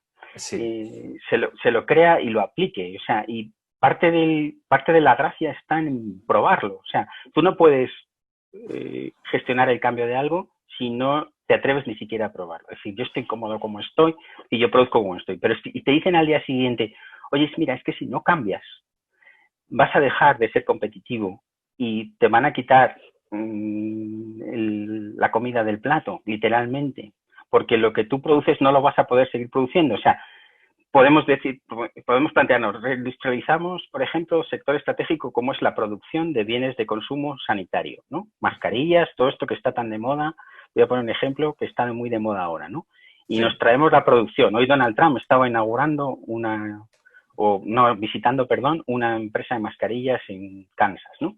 O no sé dónde era, bueno, en un estado de la América profunda. Y yo pienso, digo, si no tenemos fábricas de esas, porque no somos competitivos. O sea que ni me puedo plantear el volver a reindustrializar en eso, el volver a crear un sector nuevo, el volver a crear fábricas de eso, si no me lo planteo desde el prisma más avanzado y con el paradigma más disruptivo posible, ¿vale? Claro. Tengo que planteármelo a lo grande para conseguir sobrevivir en el mercado, porque es que si no, ahora tendré producción, pero dentro de 6 meses cuando haya una vacuna o dentro de 8 meses cuando haya una vacuna, ¿qué hago con la inversión? Deficitario. De hecho, en este sentido hay una pregunta de Miguel Ángel también que dice que hay un aspecto importante en qué sectores estratégicos hay que reindustrializar en el nuevo paradigma. Imagino que esta pregunta se puede extrapolar a muchas áreas de influencia, pero vamos a centrarnos, si te parece bien, en España. No me atrevo a decir sectores. No, es que no me atrevo a decir sectores porque los sectores son muy grandes, ¿vale? Pero yo diría que hay, digamos, áreas clave donde se puede intervenir. ¿Cuáles serían para ti? Para mí la idea fundamental, de la industria 4.0 es que va a empezar, o sea, podemos convertirnos en una gran multinacional de industria 4.0, ¿vale? O sea, no sé, alguien que quiera ser una gran multinacional de industria 4.0. Pero sobre todo, lo que va a empezar es por pequeños negocios quizá de emprendedores, incluso de 2 programadores que se juntan, ¿vale? Y que son capaces de ver un problema en una gran fábrica de automoción o en una gran fábrica de aeroespacio, ¿vale? Ahora hay sectores muy, muy preocupados con el tema de la automatización y con el tema de la digitalización dentro de sus cadenas de producción, porque ven esa falta de productividad, ven esa caída de la eficiencia, y entonces va a haber empresas soporte que arranquen con eso. Empresas soporte que pueden empezar con un pequeño negocio, con un pequeño proyecto y que pueden convertirse en soporte de otras empresas. Fíjate que además es la única manera en que podemos sobrevivir a la desindustrialización, que es otro gran problema en España, que no solo no se reindustrializa, sino que se destruye industria. Entonces, la única manera es amarrarnos a la industria que queda. ¿Y cómo nos podemos amarrar? Siendo soporte, siendo ayuda. O sea, no podemos pretender crear un nuevo sector con esto. No va a haber posibilidad. Ni siquiera si no hay una fuerte inversión y un apoyo claramente decidido por parte del gobierno, que ahora no lo veo claro a corto plazo, no va a haber una reindustrialización en un sector clave, ¿no? Pero sí que podemos estar al quite de la necesidad que se va a crear en muchas empresas para ser competitivas. Y ahí es donde está el negocio. Y esto es una cosa que no he dicho cuando he dicho antes que iba a dar mi opinión personal en esta slide que está puesta ahora mismo, ¿no? Que supongo que seguís viendo. Sí. Yo decía que el enfoque interesante es una mezcla entre el enfoque alemán y el enfoque norteamericano, ¿no? Tenemos que ser muy disruptivos en las soluciones y creer firmemente que en el software está la solución, en los programas que hagamos para mejorar la industria, para aumentar la eficiencia de la industria, lo que llamamos la parte roja, el smart manufacturing, ¿no? Pero si no tenemos un conocimiento muy profundo del producto y de la excelencia de toda la cadena de valor, fracasaremos. O sea, no basta con que seamos como los chinos buenos en un clúster de inteligencia artificial o tengamos la tecnología o tengamos el 5G. Si no tenemos la componente alemana y no somos disruptivos en el software que hacemos, siempre habrá alguien que nos quite el mercado. Pero lo que veo es más bien un sector de emprendimiento, ¿vale? De pequeñas empresas que apoyen a otras empresas a desarrollarse y hacer industria 4.0, más que un sector clave, ¿no? Pero tejido de innovación. Además, eso es, pero no es solamente, estoy circunscribiendo porque yo soy de industriales y estoy circunscribiendo la industria y en concreto la industria manufacturera, pero es que estos conceptos se pueden aplicar en cualquier otra industria y se pueden aplicar en otros sectores, ¿vale? Te voy a invitar a que sigamos y que nos definas, si eres tan amable, ese ingeniero del futuro. Vale, estupendo, pues muchas gracias. ¿Qué te parece? Vale, pues para el ingeniero el ingeniero 4.0, ¿no? Lo que yo llamo el ingeniero 4.0. Bueno, pues el ingeniero 4.0, siento decir que pues no coincide con ninguna de las escuelas de la UPM. Bueno, esto es un poco lo que hace la escuela en cosas de Industria 4.0. Intentamos mantenernos al día en comités de normalización. Nos llama el Consejo de Industria Conectada, el Ministerio de Industria, y vamos a las reuniones siempre que podemos. Intentamos, en educación ni se la espera, pero nos dijeron que nos iban a meter en los comités de formación de Industria 4.0 de educación, pero ni se ha vuelto a hablar, ni se sabe de qué ha pasado con los comités de Industria 4.0, sobre todo orientados a la formación profesional y otras áreas de la formación que yo creo que son claves. También necesitas trabajadores de blue collars, ¿vale? Trabajadores en el shop floor que sepan de la industria 4.0, porque la tecnología, el cambio cultural también afecta a los trabajadores de blue collar, no solo a los white collar, ¿vale?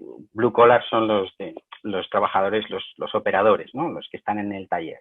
Y los white collar es lo que llaman los americanos los del despacho, ¿no? Los de la corbata. Entonces, nosotros intentamos hacer diseminación y sobre todo lo que hemos hecho en los últimos tiempos es arrancar un programa de formación en Industria 4.0, que es un programa que ahora explicaré un poquito más adelante, que está basado en estos 4 pilares, ¿no? Yo diría, o sea, aquí no está la ciberseguridad, pero es inherente a los 4, ¿vale? 5 pilares, diría yo, ¿vale? Y que está puesto en marcha con el consorcio EIT Digital, ¿no? Estamos dentro del consorcio EIT Digital.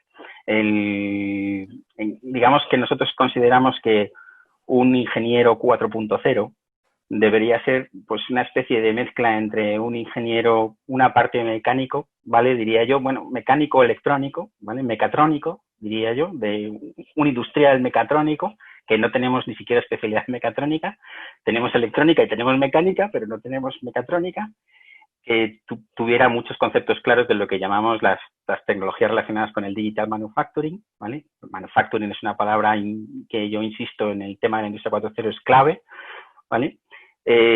Algo que está, yo diría, entre un teleco y un industrial también, que es un conocimiento profundo de la electrónica aplicada para la Internet of the Things, para la Industrial Internet of the Things, unos conocimientos de Computer Science muy robustos para hacer de matemáticas y de algorítmica, para saber hacer Machine Learning y cosas de estas que a mí me pillan muy lejos y ya me han pillado muy de mayor, ¿vale? En la parte de Artificial Intelligence, ¿no? Por lo tanto hay una parte de Computer Science ahí o de base matemática para Computer Science muy interesante y también una parte de lo que llamamos en general automatización avanzada, que no es solo robótica colaborativa, es inteligencia artificial aplicada a la robótica, es nuevos desarrollos, el poder, digamos, mejorar y aumentar el ámbito de aplicación de la automatización, que ya es muy fuerte, pero aún se puede subir un punto más, ¿no? Hay aplicaciones que aún no están robotizadas primero porque los robots que teníamos hasta ahora no eran compatibles con el humano y podían hacerle daño, y ahora con los robots colaborativos pues hemos conseguido ampliar la gama de aplicaciones de la robótica. Entonces el ingeniero 4.0 es una mezcla, yo diría, de ingenieros de la UPM, ¿vale? O debería ser una mezcla de ingenieros de la UPM. Con este ánimo, convencimos hace un poco más de un año al consorcio EIT Digital de que éramos capaces de hacer un programa con este formato, que es un programa de doble titulación. Los alumnos hacen un año en una universidad y otro año fuera en otra universidad. Es un programa de doble título. Reciben el título de la universidad de entrada y reciben el título de la universidad de salida, y además tienen unos summer schools que se realizan en otros. Es decir, que al estudiante le garantizamos 3 o 4 viajes por la cara, eso para empezar. Y luego además tenemos una muy buena base de Innovation and Entrepreneurship, que la UPM es muy buena en eso, y damos unos cursos de Innovation and Entrepreneurship excelentes, ¿no?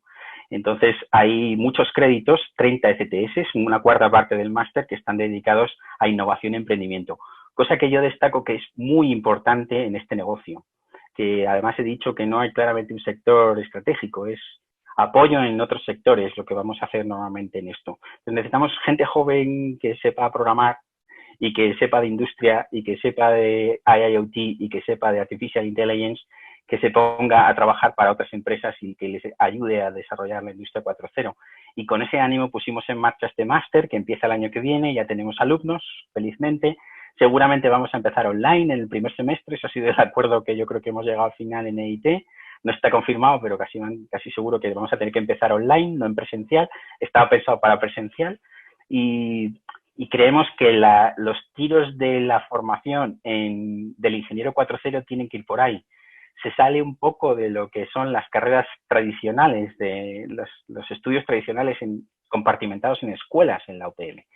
Bueno, tengo que decir que este máster en Digital Manufacturing está encuadrado dentro de un programa que es un máster que se llama Digital Innovation. Bueno, lo digo en inglés, pero es un máster oficial acreditado por la NECA que se llama Innovación Digital, que es un máster además cuya dirección principal, la coordinación principal está en la Escuela de Informática, ¿vale?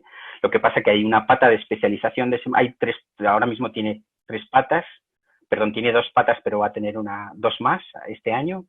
Tenía la pata de Data Science, tenía la pata de Human Machine Interface, no sé si lo digo bien, o algo así. Tiene la pata de Digital Manufacturing y va a tener una pata de Financial Technology, FinTech.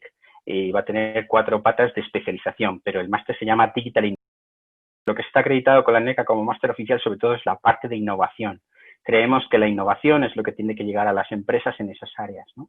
Y lo más importante es poner a funcionar a gente con conocimientos que vengan de diferentes áreas de conocimiento que incluso pueden ser interescuelas, ¿vale? Y con este ánimo se creó el máster de innovación digital. Y esa es mi opinión sobre el ingeniero 4.0, que perdón estoy arrimando el asco a mi sardina y lo estoy poniendo el foco como si fuera el único ingeniero 4.0 que puede existir, el de la UPM, pero creo que aquí hemos hecho una apuesta interesante porque ese ingeniero 4.0, el ingeniero para la industria 4.0, salga de un programa como este, ¿no? Un programa muy versátil, con movilidad internacional y con mucha capacidad de generar innovación.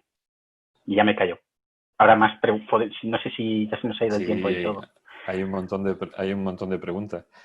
Tiene muy buena pinta este ingeniero, sobre todo por el hecho, desde mi perspectiva, por el hecho de que emana de cualquier disciplina y lo que hace al final es perfilarse dentro de un marco digital, transversal e internacional. Siguiendo con el marco de la formación, ¿cuál es tu opinión en el hecho de que no esté incluido todavía como una competencia básica curricular dentro de los programas de grado la programación en cualquier lenguaje? Por ejemplo, Python o cualquier otro. Sí, tienes toda la... Bueno, esto bueno, primero, en principio es achacable a la lentitud con la que se pueden hacer cambios en los programas, ¿no? Nosotros, fíjate, yo esto lo sé porque estoy en la dirección de la escuela. Si fuera un profesor normal, no tendría ni idea de lo lento que es el proceso para aprobar un nuevo programa de estudio. Me parece un mundo, ¿eh? Y entonces yo creo que eso hay que flexibilizarlo y hay que agilizarlo. Tenemos que dejar que la universidad proponga cosas disruptivas también. O sea, es que estamos pidiéndole a nuestra gente que se forme y sea disruptiva y que haga cosas novedosas y nosotros mismos no somos disruptivos y no somos capaces de cambiar con flexibilidad. O sea que radicalmente hay que cambiar rápido y hay que meter esas cosas en los programas. Necesitamos formación en programación en todas las ingenierías, no solo en las nuestras, en las que he mencionado, en todas. Absolutamente todas. Bueno, hay una pregunta que a mí me ha llamado mucho la atención y te la voy a formular, creo, de una manera lo más sencilla posible, y enunciando los 3 conceptos que tienen, que es cómo se liga el concepto de productividad, consumo, industria 4.0, sostenibilidad y de crecimiento. Pues que son muchos, a ver, déjame vamos a elegir solamente sostenibilidad, productividad y industria 4.0. Sostenibilidad, vale. Vamos a ver. Bueno, sí, primero lo que he dicho, cuando he definido la productividad, ¿vale? Sí. La he definido de una forma muy clase de ingeniería de fabricación, ¿no? Claro. Producción en la unidad de tiempo, ¿vale? Y yo siempre, cuando tengo la tendencia a decir producción en la unidad de tiempo, es aumentar el numerador. Parece que aumentar el numerador producción en la unidad de tiempo está reñido con la sostenibilidad. En parte sí, ¿vale? Porque aumentar la producción significa mayor consumo de recursos y, por lo tanto, digamos que puedes estar incurriendo en temas que afecten a la sostenibilidad. Es inevitable. Pero, sobre todo, donde yo creo que hay que poner el foco es en minorar el denominador, ¿vale? La gracia está en hacer las cosas de forma mucho más eficiente, en mucho menos tiempo. De esa manera podemos aumentar la productividad sin aumentar la producción y, por lo tanto, vamos a consumir menos recursos. Esa es la gracia del asunto. Vamos a consumir mucha menos energía, vamos a consumir mucho menos material. Antes mencionaba un ejemplo, por ejemplo, en lo que es un Smart Product, que era la tecnología esta del Generative Design, ¿no?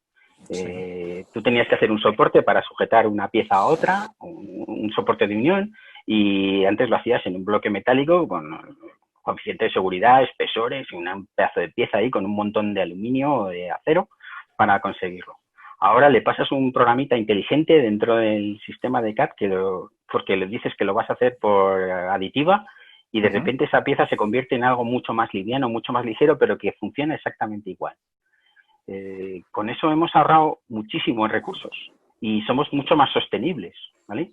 Y podemos producir la misma cantidad de piezas porque pues, estamos al ritmo, podemos seguir el ritmo que seguíamos antes.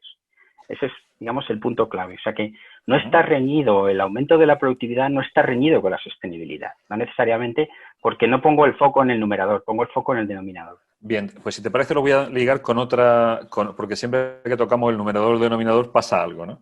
Sí. ¿Qué pasa con el tiempo disponible de un número de personas que cada vez es mayor en términos de producción? ¿Te refieres a la mano de obra? Claro, efectivamente. Bien. Esto sale mucho cuando voy a las cosas de Industria 4.0 de las escuelas de negocio, ¿vale? Y recuerdo una gráfica que no la veo, la tengo por ahí, porque la busqué, me acuerdo que la busqué, que a mí me pareció demoledora, ¿no? De cómo aumentaba la productividad en los años desde 1900 o por ahí, y cómo aumentaban los salarios, ¿no? De las personas. Entonces, es una clásica de las escuelas de negocios. Entonces, se ve cómo aumenta la productividad, sube exponencialmente y se ve cómo hace los sueldos. Se estancan y se quedan parados o bajan, ¿no? Esto es muy difícil de cambiar esa tendencia. Va a ser prácticamente imposible, ¿no? Y luego, el generar, digamos, inteligencia artificial va a dejar sin trabajo a gente, ¿vale? Es verdad que va a dar trabajo a otra gente. No sé cuánto va a ser la proporción, pero esto es un miedo atávico ante cualquier revolución industrial. O sea, ha pasado en las 3 anteriores, ¿sí? Todas. Sobre todo en la última, en la tercera. Cuando empezamos a ver robots en las plantas, dijeron, es que esto va a acabar con la gente, en las fábricas y tal. Y es verdad que es evidente que ha decrecido la mano de obra, pero va a aparecer un montón de profesiones asociadas en empresas de servicios, en empresas asociadas relacionadas con servicios, relacionadas con los servicios, que van a promover el que haya empleo. O sea, lo importante es que haya negocio. Si hay negocio, hay empleo. Y yo no creo que sea una tecnología destructora. Siempre se tiene ese miedo, ¿eh? Y se pasó en la tercera revolución industrial y tenemos el miedo de que pase con la cuarta. Pero yo creo que esto va a generar más que va a destruir. Así como la tercera se veía claro que donde antes había un operario hay un robot, claramente hay un operario que sobra. Aquí no se ve tan claro que tú pongas una máquina a funcionar aquí o una inteligencia artificial a funcionar aquí, no significa que haya un montón de puestos de trabajo que trabajen para esa máquina de inteligencia artificial, ¿vale? Lo que pasa que es verdad que aquí la cualificación va a desempeñar un papel clave, ¿vale? Es mano de obra súper especializada. Ahí, efectivamente, ahí es donde entraríamos en la brecha de clases. Es decir, cómo la industria 4.0 puede abrir una nueva brecha en las clases sociales digitalizadas y no digitalizadas. Y además es una brecha que no es tan salvable como la alfabetización. Pues eso es muy preocupante. Lo que pasa es que yo no soy sociólogo, yo soy solamente un ingeniero. Entonces, la respuesta para mí es muy complicada, pero es evidente que puede haber una brecha. Primero porque ya de entrada estamos viendo un declive de las vocaciones de ingeniería. Y esto, en parte, es culpa de la UPM también, ¿vale? O sea, primero voy a echar la culpa para afuera y luego ya intentaré echar la culpa a la UPM. Cuando digo que echo la culpa para afuera me refiero a que hay una falta terrible que hace unos años en Estados Unidos, en Alemania, se asustaron y empezaron a ir a hacer campañas enormes y a meter montones de dinero público para promocionar la tecnología en los colegios y en los institutos, sobre todo en los high school en Estados Unidos. Esto no se hace en España y es muy preocupante porque se están cayendo las vocaciones y lo que vemos es una bajada de matrículas paulatina, ¿vale? Vamos a necesitar gente que se forme en tecnología y las vocaciones no se nace con ellas, yo soy contrario, o sea, hay que generarlas, hay que hacer la tecnología atractiva a los chicos para que vengan al terreno y luego tampoco ayuda que se oiga que nosotros cuando llegan aquí les damos un sablazo y les suspendemos y les somos horribles y les hacemos que en un grado de 4 años dure 5,5 de media y cosas de ese estilo. O sea, también hay que pensar que el alumno que nos viene ahora no es el alumno de hace 10 años ni es el alumno de hace 20 años, ¿no? Y que cada vez son menos, así que hay que mimarlos. Entonces yo creo que todo el mundo tiene que arrimar el hombro para que haya más gente interesada y que se preocupe por la tecnología. Pero yo insisto, el mayor problema que podemos tener en unos años es que haya brecha digital porque no haya gente formada. Esto es un problema muy grave que podemos tener. Y no sé sociológicamente cómo responder a esta pregunta, pero evidentemente, y estas profesiones se supone que van a estar en un estatus salarial muy alto, porque van a ser profesionales de mucho valor para las empresas que los tengan, ¿no? Van a ser digamos, el núcleo duro de desarrollo de la empresa, la tecnología clave de desarrollo de la empresa. Entonces, me parece que si no arrimamos el hombro desde todos los puntos de vista y no hacemos una formación temprana y no conseguimos vocaciones y además les hacemos las cosas difíciles cuando llegan a la universidad, nos quedaremos sin población cualificada en esto. Y es clave. Es que... Es decir, estamos repasando un escenario en el que hay una alfabetización digital muy baja, un nivel de industrialización o una necesidad de reindustrialización de país y una falta de estrategia ahora mismo de facto en el país en el marco de la industria 4.0. No es un buen resumen. No quiero ser pesimista, no quiero ser pesimista, quiero mirar con optimismo. Solamente hay que hacer un pequeño esfuerzo para cambiar las cosas. O sea, pasito a paso. Un pequeño esfuerzo para cambiar las cosas y invertir la tendencia sería suficiente. Bastaría con que estratégicamente si se arrancara, por ejemplo, un programa de tecnología en los colegios e institutos o que se mejorara la FP o que nos hicieran caso y se hicieran esos comités de formación, de educación, en el Ministerio de Educación para Industria 4.0 y que esto llegara a las FPs y llegara a los colegios. Y ahí empezaríamos a cambiar la tendencia, pero lo vamos a necesitar, es que si no estaremos fuera. Es que no lo digo yo, es que esto lo dice McKinsey, ¿vale? En un informe dice claramente, que es un argumento que utilizo yo cuando voy a hacer promoción de la UPM a los institutos, de toda la UPM, no solo de la Escuela de Industriales, voy y digo, oye, es que McKinsey dice que los próximos 20 años solo van a tener trabajo las profesiones STEM, Science, Technology, Engineering and Mathematics, ¿vale? Y la parte de Technology, aquí es clave, Technology en el mundo anglosajón es informática, ¿vale? Entonces, cualquier profesión que no tenga esa componente Technology no va a poder desarrollarse en el mercado en los próximos 20 años. No va a tener cabida. Hemos hablado de los institutos. ¿Cuál sería el primer paso de la Universidad Politécnica de Madrid? Para cambiar las cosas. Para dar un paso hacia ese cambio. Bueno, primero, nosotros hacemos todo lo que podemos por hacer divertida la ingeniería. Yo lo intento, ¿vale? Cada día que voy a clase hago todo lo posible para hacer divertida la ingeniería. Pero no es solamente una cuestión de diversión. Es verdad que hay una parte de la ingeniería que es científica y, digamos, de base científica muy fuerte y que puede resultar dura, ¿vale? Y esto es casi inevitable. Con esto no estoy diciendo que en otros países la ingeniería no sea dura. La ingeniería es dura en cualquier país que la hagas. Claro. Lo que tampoco podemos es enrocarnos en que como la ingeniería es dura, pues si no llegas a este nivel no pasas, ¿no? Hay que también tener cierto nivel de flexibilidad. Yo no considero que haya que, digamos, restringir el número de suspensos en las asignaturas, pero una asignatura que sistemáticamente suspende, perdón, a lo mejor no debería pronunciarme tan claramente sobre esto, pero que sistemáticamente suspende a un porcentaje enorme de sus alumnos, a lo mejor no es solo culpa de sus alumnos, teniendo en cuenta que muchas de nuestras escuelas reciben a los mejores alumnos de bachillerato de Madrid, del área de Madrid. Un antiguo maestro mío decía que una asignatura en la que hay muchos alumnos se suspende a sí misma. Sí, es verdad. Llevo 10 años ya siendo el subdirector del gremio de internacional de las escuelas industriales, ¿no? Es una faceta de mi trabajo que, lejos de molestarme, me encanta, ¿no? Y sobre todo la parte que corresponde a conocer mis homólogos en otras instituciones extranjeras. Y lo que más me cuesta explicar, las cosas que más me cuestan explicar de cómo funciona nuestra universidad es esos niveles de suspensos en algunas asignaturas de primer ciclo que tenemos. No existe en ninguna otra parte del mundo, aunque las ingenierías, insisto, en todos los países son duras y todos los alumnos de ingeniería tienen en común que se quejan de que las ingenierías son duras, no llegan ni por el forro al nivel de suspensos. Y no está reñida la exigencia con el nivel de suspensos. Yo siempre lo he defendido, siempre lo defenderé.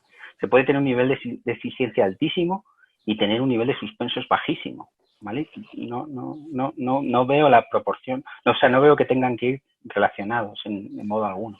Además, la universidad... Esto yo desde mi posición de profe o ni siquiera desde su director internacional puedo hacer mucho por cambiar. Yo lo que hago desde su dirección de internacional es intentar mover al mayor número de gente posible al extranjero, ¿vale? En las mejores condiciones posibles y si es posible en el sitio donde quieren ir. Pero esto a veces cuesta mucho porque tampoco tenemos toda la disponibilidad que quisiéramos, pero tenemos mucha oferta y eso es muy interesante, ¿no? Para nuestros alumnos y para nosotros. Juan, ¿qué te parece si haces una recapitulación un poco de aquellos aspectos que sean más importantes para ti de lo que has querido transmitirnos en el día de hoy? Doy paso a Isabel para que te acompañe en el último rato. Bueno, voy a ser muy breve porque ya llevo mucho tiempo. Lo primero, agradeceros la invitación. Estoy encantado de poder hablar ante una audiencia que no veo, pero lo cual me tranquiliza porque si os viera todos juntos seguro que me asustaba. Y lo segundo, que lo que he intentado es proyectar unas ideas que son más bien filosóficas sobre la industria 4.0. He tratado de conectarlo con la parte que yo más conozco, es la parte tecnológica. Creo que tiene un papel clave, pero también hay otras funciones muy importantes en el desarrollo de la industria 4.0, como es la creación de esa cultura, ¿vale? Necesitamos esos habilitadores, esa gente que sea capaz de convencer a otros de que esto tiene sentido y de que la eficiencia va a mejorar la productividad y que esto además va a cambiar el paradigma y que esto nos va a hacer más competitivos. Y luego es muy importante el profesional. O sea, desde la universidad lo que podemos hacer es formar a los mejores profesionales, ¿no? Y en eso estamos preocupados. Y además creo que es un momento interesante para ser disruptivo en la creación de títulos, ¿no? La ayuda que nos ha dado este título Interescuelas de Innovación Digital, que permite juntar especialidades de informática con especialidades industriales combinadas, ¿vale? Esto me parece una oportunidad increíble y hay que aprovecharla. Ojalá todos los títulos de la universidad fueran así, ¿no? Y pudiéramos tener esa multidisciplinariedad que va a ser tan clave en los próximos años. Y ya me callo. Ahora, ya, si quieres, Isabel. Muy bien. Puedes... No, nada, yo solamente dar las gracias a todos los que nos han acompañado. Darte las gracias a ti también, ¿no? Por esta visión tan interesante que nos has dado de lo que es la industria 4.0. Gracias. Bueno, yo creo que también porque eres valiente, ¿no? Compartiendo tus puntos de vista y sí, porque de alguna forma, no, bueno, y nos retas como universidad, ¿no? Ojalá dejemos de pensar en las escuelas y ojalá empecemos a tener más programas como este del Ingeniero 4.0 que nos ayuden a ir creciendo, ¿no? Como una universidad, a darnos cuenta de cuánto nos necesitamos unos a otros y hacer títulos mucho más necesarios y muchos más atractivos hoy. Yo creo que el momento nos invita muchísimo a esta disrupción que tú estás planteando, nos invita muchísimo a ponernos en camino y a pensar de otra manera, ¿eh? Y bueno, y la sociedad también, ¿no? Lo está demandando con fuerza. Así que nada, muchísimas gracias por tus reflexiones, por la ilusión que nos transmites. Gracias a vosotros por invitarme. Por tu tiempo. Encantado Isabel, Sí, muchas gracias también por tus palabras, gracias. Y nada, muchas gracias y nada, haremos más cosas, os seguiremos invitando. Muchísimas gracias por acompañarnos y espero que nos volvamos a ver muy pronto. Pues muy pronto seguro, en una de estas, porque yo también voy como oyente, o sea que me encanta. Muchísimas gracias. Seguro que sí, gracias. Muchas gracias a todos y muchas gracias a Fanny también. Gracias. Gracias a todos. Vale, gracias.